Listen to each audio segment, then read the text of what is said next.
নমস্কার বন্ধুরা, আমি আবারও চলে আসলাম একটা দারুণ স্বাদের রেসিপি নিয়ে। আমি আজকে স্যুপ বানাবো, চিকেন দিয়ে স্যুপ বানাবো। আপনারা দেখতে থাকুন। এখানে স্যুপ কেটে ধুয়ে ভালো করে ধুয়ে নেওয়া হয়ে গেছে। এখানে আমি প্রেসার বসিয়ে দিয়েছি। প্রেসার কুকারে আজকে স্যুপ বানাবো। এখানে দিয়ে দিচ্ছি 1 চামচ বাটার।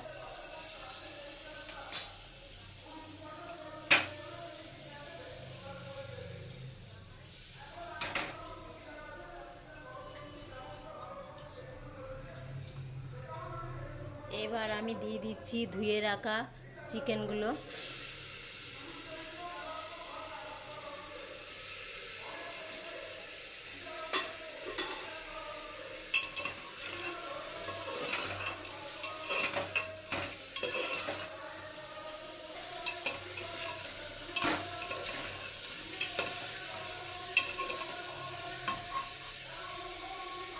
এখানে দিয়ে দিচ্ছি স্বাদ মতো নুন, আর দিয়ে দিচ্ছি সামান্য পরিমাণে হলুদ। এখানে দিয়ে দিচ্ছি গ্রেট করা আদা, রসুন কুচি, লম্বা লম্বা করে রসুন কুচিয়েছি, আর টমেটো কুচানো দিয়ে দিচ্ছি। সাথে দিয়ে দিচ্ছি একটা পেঁয়াজকে 4 ভাগ করে, সেটাও দিয়ে দিচ্ছি। এখানে আমি 3টে পেঁয়াজ দিয়েছি। দিয়ে দিচ্ছি রসুন কুচানো,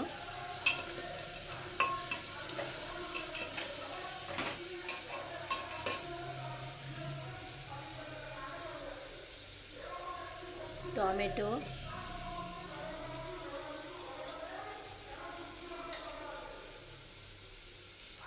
আদা,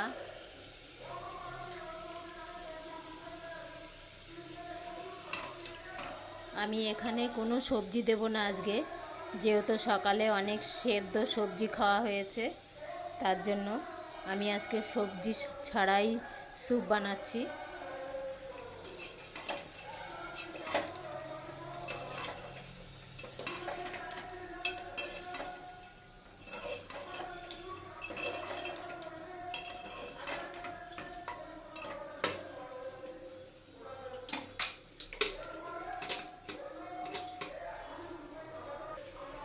মাংসটা কষানো হয়ে গেছে, ভালো করে একটু কষিয়ে নিয়েছি প্রেসারে। এবার আমি দিয়ে দেবো জল।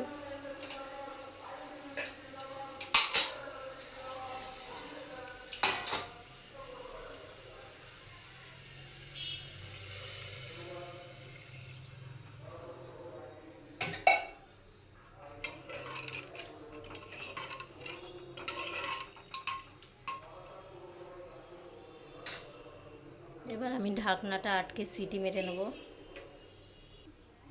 প্রেসারের ঢাকনাটা খুলে ফেলেছি। এই যে আমার স্যুপ হয়ে গেছে। এই যে দিয়ে দিচ্ছি একটু গোলমরিচ,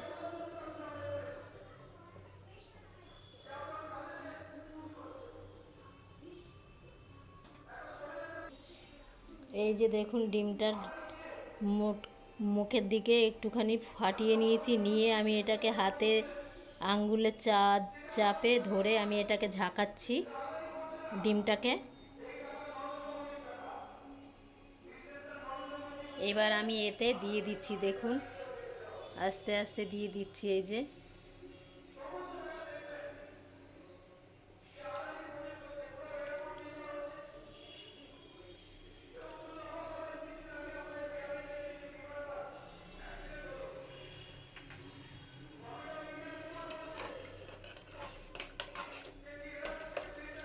দেখুন কত সুন্দর হয়েছে। দেখুন এই টেকনিতে করলে খুবই সুন্দর হয়,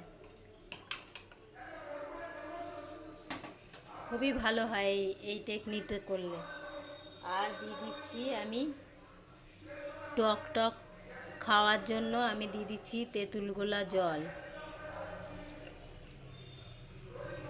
একটু টক টক হবে, খেতে ভালোই লাগবে।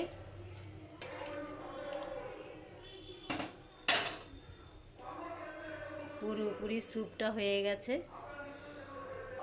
আর আমি এখানে সামান্য পরিমাণে কর্নফ্লাওয়ার নিয়ে নিয়েছি, এটাকে গুলে দিয়ে দেবো। এই যে কর্নফ্লাওয়ারটা দিয়ে দিচ্ছি।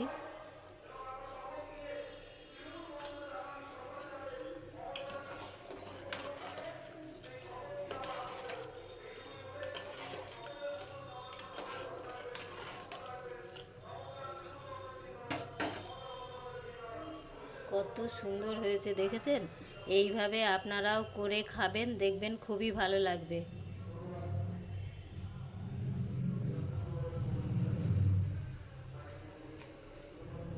আমি আবারও একটু বাটার দিয়ে দিচ্ছি।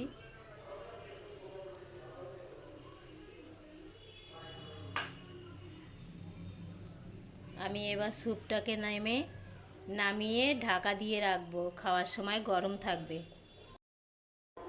এই যে দেখুন কত সুন্দর হয়েছে, আমি বাটিতে নামিয়ে নিয়েছি। এই যে এরকম স্যুপ সবার পক্ষে খাওয়া ভালো।